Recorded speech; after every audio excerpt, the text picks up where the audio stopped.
Hello and welcome. This is the podcast Building the Premier Accounting Firm, and I am your host, Roger Knecht. I have been working with accounting professionals now for more than 20 years, and I'm excited to actually share with you today some more tips and tricks of what it is you can do to have the premier accounting firm in your area, and in doing so, actually get paid what you're worth. It's in this podcast that we actually bring on the experts and address issues that range from marketing and sales to providing quality accounting services such as onboarding the client, their experience, what you can do to retain them, all these things to ensure that you have the confidence and competence to go out there and get paid what you're worth. Now, as your host, what I encourage you to do is listen to our other episodes and obviously subscribe to the podcast to get the most out of this experience and get notified as to new releases. But I'm happy to actually share with you today a guest that I've been looking forward to having on the show for some time. We met at a conference and Kelly did a wonderful job presenting on a very specific topic that I'm sure all of us are going to enjoy. So let me introduce you by mentioning that Kelly happens to be a very creative mind as a number cruncher, but then you throw in a dash of New York City attitude and you get Kelly Gonzalez. She is a true entrepreneur that is all in at all times, and she has started 3 companies, including co-founding a role in Idation, Think Forward. And that's kind of an interesting word, idation. But Kelly is a force to be reckoned with. Now, just so that you're aware of Kelly's successes, she first endeavored by creating 5 years ago a company called Totally Booked. Now, the purpose was to assist every small business in becoming profitable by utilizing efficient accounting processes. Now, most people would just sit back and coast and enjoy their success, but Kelly isn't most people. So what she did is she had interest in 2020 of creating a new business. It's a venture that she has that's called Totally Seo. The major mission of Totally Seo is simple. It's to get accounting professionals and app partners more visibility with the audience that they deserve so that they can focus on creating the strong businesses that they deserve. Now, where she is passionate, she has been able to take her success and get certified as a QuickBooks Advanced Certified Pro Advisor. She's a member of the Intuit Trainer Writer Network. She's Avera's Social Media Top 100 and an Insight Accountant Top 10 Pro Advisor, as well as being the host of Insightful Accountants QB Talk. Now, with all of that being said, she does have some downtime, and Kelly spends it with her paddleboard on the lake with her dog Nina, and she does a wonderful job cooking up great meals for her and her friends, as well as taking on do-it-yourself projects at her home. So, Kelly, thank you for being here. Welcome to the show. Thank you so much. I'm very excited. Yeah, we've got a lot to cover here. Now, before we get into some of the SEO things that I'm excited to discuss, I wanted to kind of go back and just kind of look at your career path and see why it is that you actually became an accountant. Why this profession? So I kind of fell into it, and I know that's like something that a lot of people say. I was working as a project manager actually for a startup, and I was miserable, like super miserable. Hated it. My boss and I didn't really get along very well, and I was like, oh, what am I going to do? And so he fired me because it was mutual. Trust me. I was just like, who's going to say uncle? So he fired me, and I was like, oh my gosh, yes. Okay. Like, is today my last day? Is this it? Do you need anything from me? Do you need me to finish anything up? And they were like, no, kind of weird. You're so excited to be leaving. I was like, okay, cool, take care. And I had called my aunt, and she's been a QuickBooks Pro Advisor for, if I am 30, I'm doing the math, 35 years now. And so she was like, I'm teaching a QuickBooks class at Hofstra, which is a local university. Next week, starts Wednesday, be there. And I was like, wow. Okay. And it was kind of like the rest was from there. I like the technical side and the, I guess the computer side, if you will, right? Like I'm very much more into the technology stuff. So once I got certified, I kind of ran with it and kind of explored what it could be. And yeah, I loved it. So I was very happy with my decision. You know, what's interesting is I do speak with so many people like yourself where accounting wasn't an intentional career path. It was something that they stumbled into, something that either somebody kind of directed them towards saying, you're great with numbers, you ought to do this. Or like you said, with your auntie saying, you're in this situation, be here. And you went to the class and obviously opened this whole new experience for you. So I'm curious, you lose the job, you get the training. Why start your own company? So what I guess what the intention was when we first started with me being certified in QuickBooks, and then obviously I kind of went backwards, right? So then I took an accounting class and learned more about accounting. And, I took probably accounting 101 back in college. And so I didn't retain most of that. And so I decided to take another class and just learn more about it. And she was basically just sending me referrals. So it would be like clients of hers, or if it was like a lead that came through from her website or something, she would send me over and I would start to, work with them directly. But then I started getting my own leads and I was like, all right, I think I need to, actually form a company and do all the things like that. And so I did. And then I discovered just essentially social media, obviously aside from using, let's say, my Facebook for myself, and kind of decided that I was going to grow it and branch out and really like develop it into something that I could make a living from. So what's interesting is you found yourself getting clients and working with businesses, and that's actually very common. I've worked with a number of people that just because of their experience, they have friends and family, neighbors and such, reach out to them and say, hey, you know bookkeeping, you know accounting, can you help me with this? And so they start to take on these initial clients that aren't really clients, perhaps, but all of a sudden they realize, my heaven's sakes, I'm making some money. I'm busy on weeknights, evenings, and maybe I should do this legitimately and go get a business license.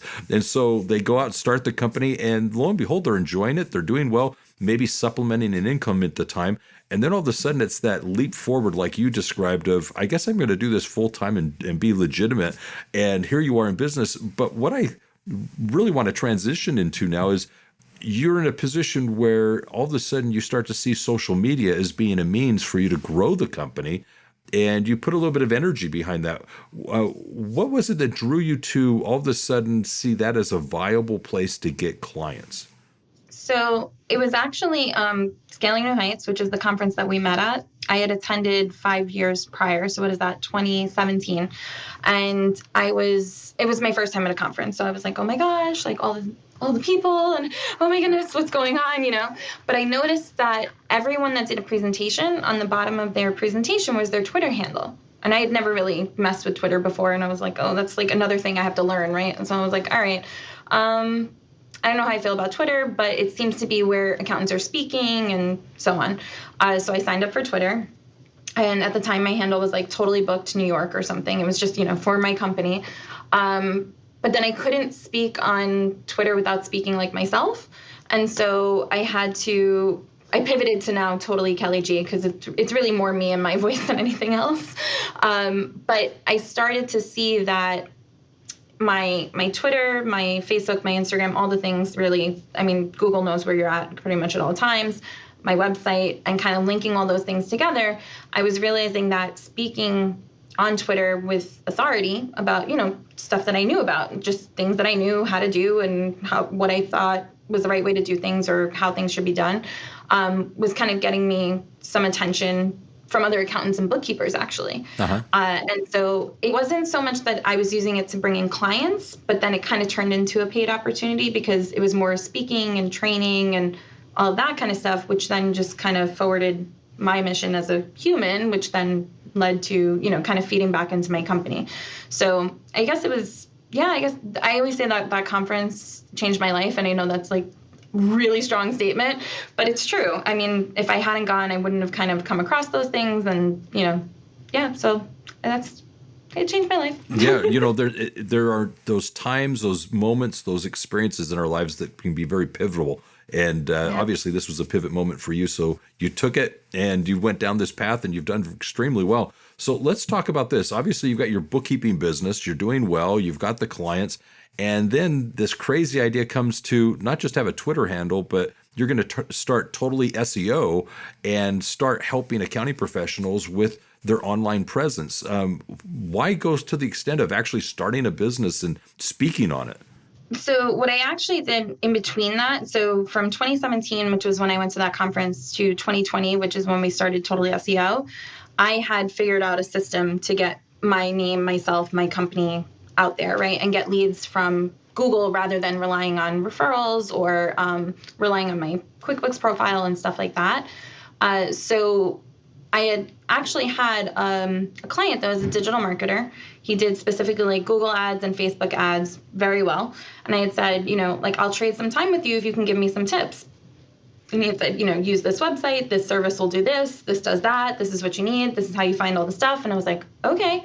So I took it and I ran with it. And I was like, all right. So I set up a whole system of creating content for my website, which is what SEO primarily is, right? Mm-hmm. So once I saw that it was working, I was like, oh, okay, this totally works. And he and I had spoken again like a year later. And I was like, oh my gosh, I have to say thank you so much. And he was like, what are you talking about? And I was like, oh yeah, all those things that you told me, I did everything. And then this is what happened. And he's like, you're welcome. Like I was just throwing stuff out there, like try these things.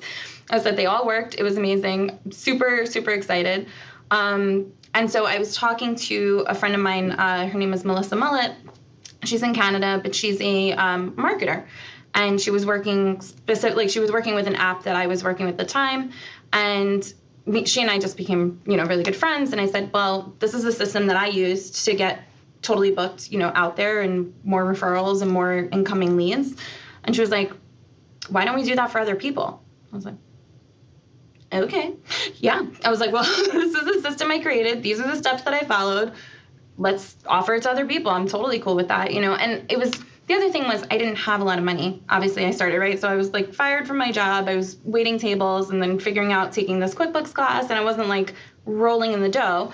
So I was like, all right, I have to find an inexpensive way to do this.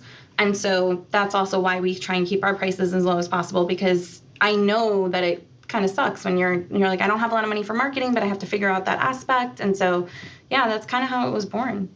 I love it. No, that history, I think, gives it so much context, because so many accounting professionals hear again and again SEO and online and get referrals, and they're just these are things they're hearing, but the nuances of how it really eludes them. So let's go ahead and talk a little bit about this. Let's actually start with the basics. Describe for us what really SEO means. What is that? So SEO very specifically is search engine optimization. The idea is that you're optimizing your website and your online presence to bring in the people that you would want to talk to, the leads that you would want to get. So you're kind of subliminally marketing to your ideal client. So if it's a niche industry that you work in, then you're going to concentrate on something like that, speaking to those specific industries. And if it's more location-based situation, then you're going to market more to, like New York City, I'm marketing more to anyone in New York City that's looking for an accountant or bookkeeper. So it's determining who you want to speak to and then optimizing, right? Setting up your website, your social media, your message to the world, so to speak to those ideal clients.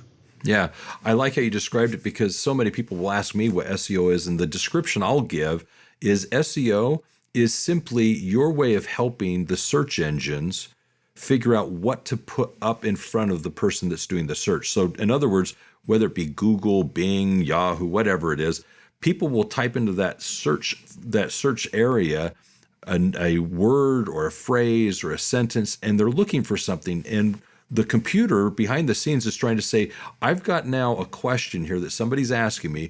What website can I put up in the results for this person to get the answer they're looking for? And there's so much information going on here. But the SEO is the computers will send out what are called web crawlers, and they crawl the website, and they try to pull from the website words and phrases.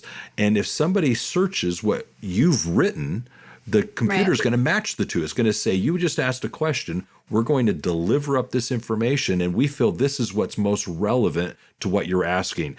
And there's so many things that they're doing to weight that information, because there's thousands upon thousands of websites that it could deliver. So why does it pick yours to be number 1, number 2, number 3, number 4? The better you can optimize your website so that the web crawlers, when they go to your website, find what they're looking for. That's in the Google tags, that's in keyword density, that's in writing about specific topics. All of a sudden, the website says, you know what, this website right here seems to be the answer to what this person's asking. And then the thing that I like most about this is then the search engine says, when I send people to this particular one, do they stay or do they bounce off? Do they actually stay on the website? Do they go to other pages or do they leave? And so if you've got good content and the web crawlers can find you, it'll serve you up if the people, when they land on your website, stay and go to other pages. And so that's kind of the narrative of SEO. Oh, yeah. And then, so the other side of it too, though, is that you have to keep up with it. So a lot of people will create a website, like, all right, I'm in business, I created a website. That's it. And then like they don't come back to it. They never do an update. They don't, post a blog. And the other side of it too is, like you had said, getting them to stay. So like when you look at my website, my blogs are fairly simple. Why do we need a bookkeeper? Bookkeeper versus accountant, accountant versus CPA, stuff like that people are looking for to kind of bring them in. Just simple blogs, right? Like I always say, like you don't want them to be rocket science. You don't want it to be where it's super technical and we're talking debits and credits and journal entries and things that, let's say, a small business owner wouldn't really be searching for or wouldn't really understand necessarily. And so you want to kind of keep it simple. I like the simple approach because with that, you're able to answer a very specific question that most likely is being searched, and therefore yours is the most relevant to answer that question. So I like that. That's well. So here's a question about then the strategy behind all this. Do I just go in and put on a page a whole bunch of keywords and just make random sentences? I mean, could I be tricky about this in any way? Right. So no, because as much as Google is a robot, so to speak, it's a very smart robot. So you can't just go in and, like I always say, you can't just go in and write QuickBooks a bunch of times, Bookkeeper a bunch of times, and like kind of hope that you'll trick the system into bringing you up when somebody's looking for a QuickBooks Bookkeeper. You do have to create some fairly intelligent content. I do, like I said, keep it simple. Checklists are always a big thing. Top 10 reasons, this year versus last year is usually brings in a lot of traffic. But it does have to still be kind of sophisticated and it has to be strategic. So while we always say, like, we're going to start with the first thing we do is how are you being found right now? What's what's the thing you come up under most commonly? What's the number one search that's bringing people to your site? And you'd be surprised to find out that a lot of times it's not Bookkeeper, it's not QuickBooks, it's not, like for me in New York City, it was an accountant. It could be an image tag that you didn't even realize, you named this image something funny and now people are searching and you're coming up under these searches and it's like, oh, that's totally not what I thought was happening, but it has to be somewhat strategic. So you're, I guess, like constantly updating, but then you're also kind of constantly speaking to that word or that keyword or keywords, I should say, whatever it is that you've decided how you want to be found. So that's why also, is it locational? Is it a niche situation? What are those things that you want to be found under? And then changing the narrative on your website constantly, right? So like I'm posting a new blog every week. Some clients are doing them twice a week. And it's just a matter of making sure that you're always forwarding, that mission, if you will, or that voice, that narrative, I guess is the best way to say it. The thing I take away from that is you've got to be intentional and deliberate. You're not just writing QuickBooks, like you said, multiple times on a page.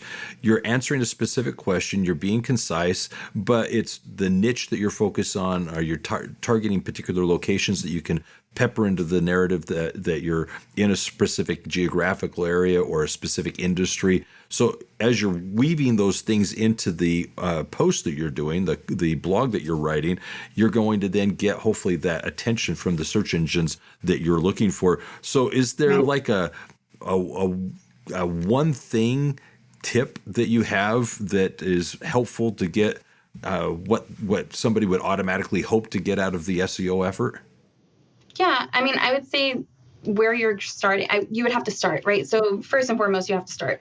But free tools like Google My Business, Google Search Console, Google Analytics, right? They have kind of tutorials on how to get those things on your website, how to figure out, like I said, that first step is how are you being found right now? Are you even being found is an even better one, right? So if you set up that website and kind of walked away from it and it's 3 years later and you've never so much as updated the phone number, Google kind of assumes that like nobody's really maintaining it. Mm-hmm. And so you fall, further down on the list. So starting out, I would say, how are you being found right now? Is your website even being crawled? Are they looking for anything? Is it being updated? That kind of thing. And I would say, I think it was at Scaling Nights when I did my talk, somebody had said, like, what's a way, is there a trick to kind of like keep it updating? Just a simple social media feed on your website. So if you know that you're going, like I know I'm on Twitter all the time, so I'm going on Twitter and I'm going on Facebook and I'm doing updates or I'm posting, you can do a feed back to your website and that will keep the website alive, so to speak. So that's kind of a trick for being constantly updating without having to go into the back end of your website and constantly update it. But yeah, anything that's going to kind of keep it moving so that Google knows you're still alive, you're still in business. And then also I would say, and this one's not really SEO, but generally speaking, a call to action. So anytime that there's a blog or something on your site, you want it to end with, and click here to connect or fill out this form or whatever it might be. So that people don't have to worry about like how to reach out to you and stuff like that. Just here, it's here. Just click here, give me your information. Perfect. There was so much in just what you said. Let me try and summarize it. So I'm going to back all the way up to the beginning. For those of us that are old, we'll remember that when we used to go out prospecting, we would have either a brochure or a flyer that we would take with us. Well, our website now replaces that. And what we want to do is drive people to it. So first things first is you've got to have a website. But then you brought up your Google business profile. You need to have Google Business. You want to go claim that and associate it with your website. And then as for the website itself, you need content. What does it say on the website? And so you're trying to now optimize with various pages, topical things that when a reader comes to your site, they're going to stay on the site, read it, and the search engines are going to want to send people to that content.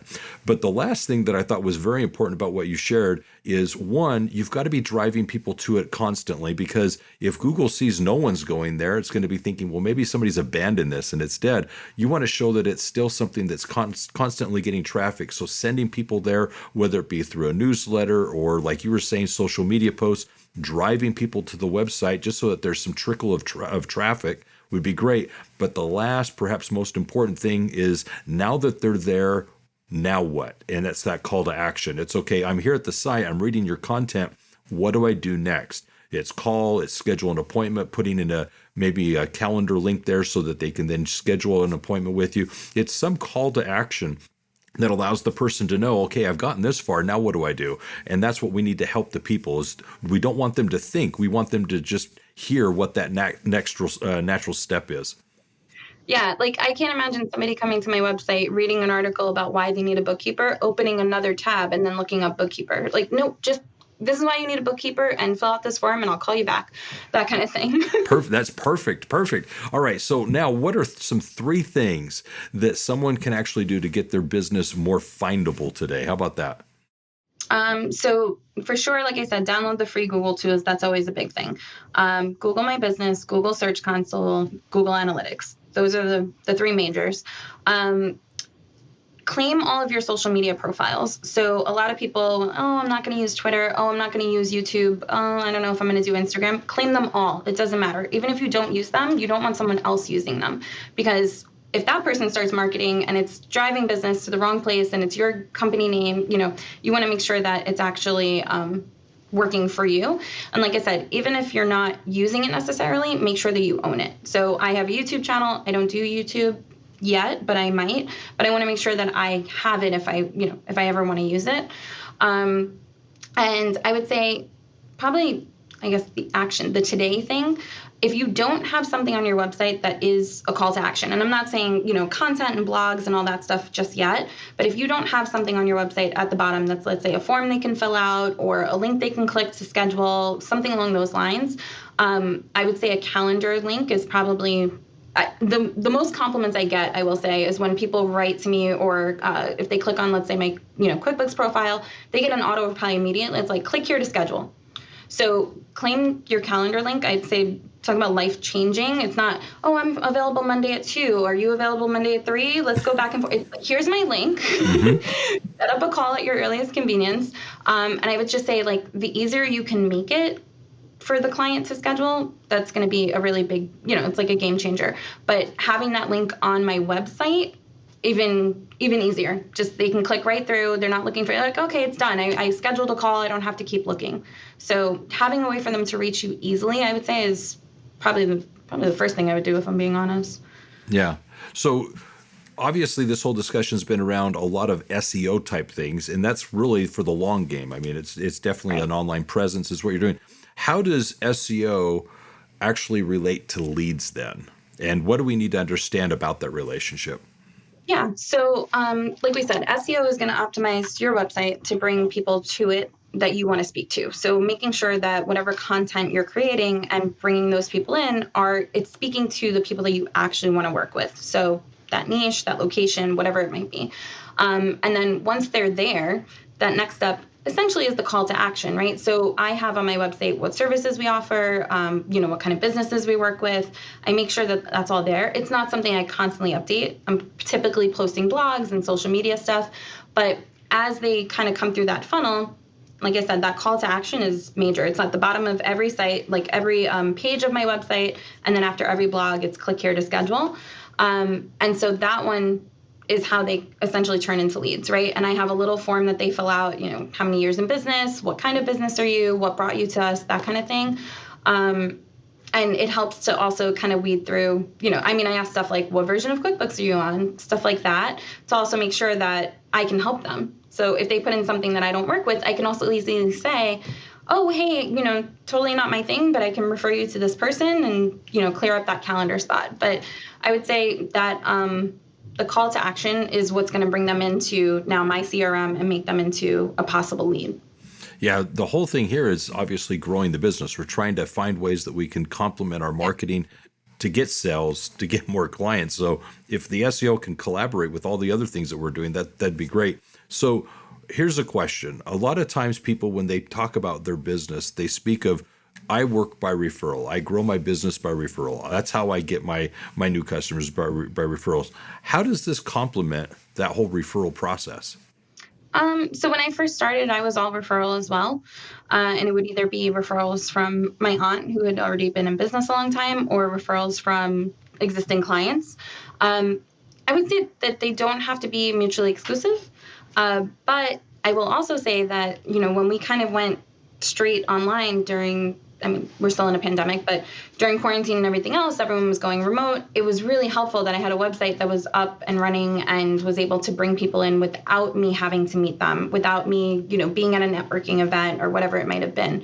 And so referrals are great. And obviously, I'll take all the referrals, but when it comes to, they don't have to be like one or the other. You can still have both. There's nothing wrong with having both. I just think that in the world we're living in right now, having that online presence and having a way for people to, one, refer to me, give them my website, explains all the things, or find me on their own without a referral, it's just really helpful. Yeah. The way I look at it is having an online presence is basically legitimizing the fact that I'm in business. It basically, I can say all day long, this is what I do, but when the customer looks online and finds me, it almost validates everything. It's like, okay, this is legitimate. But the second thing I also say is the search engine is literally a potential salesperson for you. If you can just educate the search engine with the keywords and the SEO and so forth, who you are, what you do, the search engine can be like your 24/7 salesperson that's just basically introducing you to potential customers. And honestly, other than your time, your energy, it's not costing you anything to employ this other salesperson. And so if there's opportunities because someone's searching and they're looking for somebody in your local area, and by darn, Google Business puts you up in front of them to say, well, hey, check this one out. All of a sudden, what's happening is you've got this salesperson out there working for you. This is in addition to your efforts going to networking groups like you mentioned, and as well as going and getting referrals. I mean, it's one more thing to help complement your strategy to grow the business. And I like that a lot. Yeah, it's like Google is your number one referral partner. Exactly. Yes. All right. So here's the question. You've done a lot. You've accomplished a lot. Have you worked with any mentors? And if so, why and what did you take out of those relationships? So I've worked with mentors in relation to, I would say, bookkeeping and accounting more so than SEO. So I have obviously worked with mentors my aunt was major, obviously, in the beginning and still is, a person I call if I'm having an issue or if I have a question or I'm not sure. But ironically, I actually met a lot of people online. So when I started to use social media and I had opinions about, what the accounting industry was all about and what we were moving towards and how we should do our work, I made some actual friends. And so I have people now, thankfully, like a network of people I can reach out to. I did work in a more mentorship relationship with someone very specific. Her name is Debbie Kelsheimer. She wasn't speaking at scaling this year. She spoke probably the 2 years prior. But yeah, so she and I started working together, and she has a firm based out of Florida. And so she was just kind of telling me her journey and how she's very like no nonsense. This is how we do things kind of with her clients, and kind of guiding me towards some of that. So yeah, I would say it was more on the bookkeeping and accounting side than the SEO side, because the SEO side, I very proudly to say, like figured out mostly on my own, and then started working with people after the fact. But yeah, I've definitely worked with mentors in the past. Perfect. So with regards to your business, what do you think freedom means to you running and operating these companies that you have? So for me, it's the ability to, specifically probably the ability to work from anywhere. Prior to the pandemic, I had moved to California for 6 months. I worked from Puerto Rico for a couple of weeks because I wanted to be there. It was nicer weather than New York. It's more I can take this laptop wherever I go and set up shop, and that's it, you know? And that's all of my businesses are run that way. So it's not being tied to a desk. It's the physical freedom, I would say, that I can do what I do from anywhere. That's probably the best part for me. I love it. Technology has afforded us a lot of luxuries, and that's wonderful. All right. So here's what I'm going to do. I'm going to wrap this up and come back to you for a final closing thought. And as I wrap this up, I want to do two things. First of all, I just want to point out an offer. Kelly's been so kind as to put some things together for us to actually look at. So I invite you to go to the episode description. And in the episode description, I'm going to give you some information regarding what it is you can do to learn a little bit more from Kelly as to optimizing your SEO presence online. And there you'll find some things that I think you'll really benefit from. In addition to that, simply because we've been talking about websites and so forth, I'll put some information there as to where it is you can get a free website, as well as get some additional things that you can use to improve your online presence. I'll also put some information there as to a turnkey business plan, just so you can see how this kind of complements everything. But most importantly, what I'm going to do is I'm going to put a webinar link there that I think everyone should participate in. It is a webinar that addresses how to automate the online presence so that you can actually generate leads 24/7. And it's an excellent presentation regarding using an automated CRM process to really take and nurture the leads that you have and help them to realize that you're the expert in your field and that they need to be speaking with you and setting up that appointment as Kelly was describing.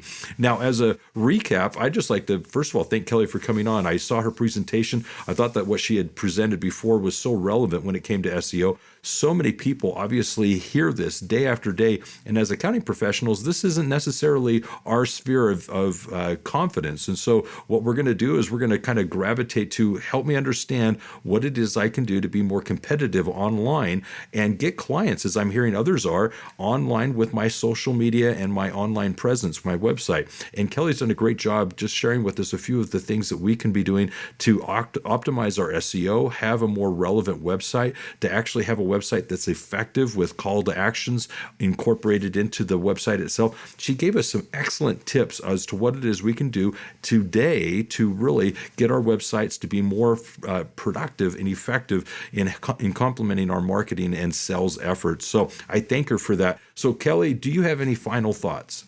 So I guess I would always say, and this is what I say at the end of probably every presentation, like, don't be scared of it. It's not something that you can, you can essentially, yes, you could probably screw it up, but you probably won't. You know your stuff, you know your business.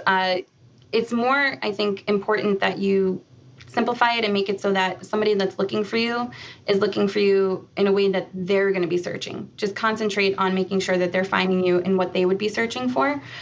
So simplify the message so that people can find you, and then you can dazzle them with all the accounting terms and phrases and all the things. But just get them to you first, and then you can explain your expertise. Perfect. Well said. You're speaking to them so that when they arrive on your site, it resonates with them and they want to know more. I think that's very well said.